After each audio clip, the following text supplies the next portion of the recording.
C'était bien une trêve temporaire. Dès son expiration à 15 heures, une roquette tirée de Gaza a touché un terrain vague d'Ashkelon et l'armée israélienne a repris ses raids sur l'enclave palestinienne. Une courte pause donc, qui a quand même permis aux habitants de Gaza de sortir de chez eux pour se ravitailler. Des sanctions scandaleuses qui vont causer de graves dommages aux relations russo-américaines. Le Kremlin, accusé de soutenir les séparatistes pro-russes, réagit violemment aux nouvelles sanctions occidentales. La bourse de Moscou tremble aussi. Ces deux indices ont plongé à l'ouverture, tout comme le rouble. Sur le terrain, les combats se poursuivent dans l'Est.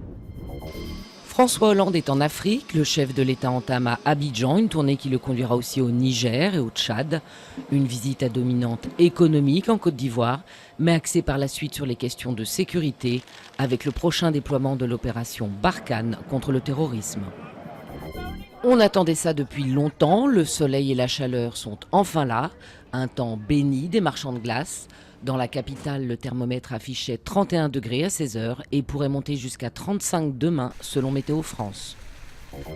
La 13e édition de Paris-Plage, c'est pour samedi, et si le soleil n'est pas garanti ce jour-là, les plages, elles, seront bien là, en bord de Seine.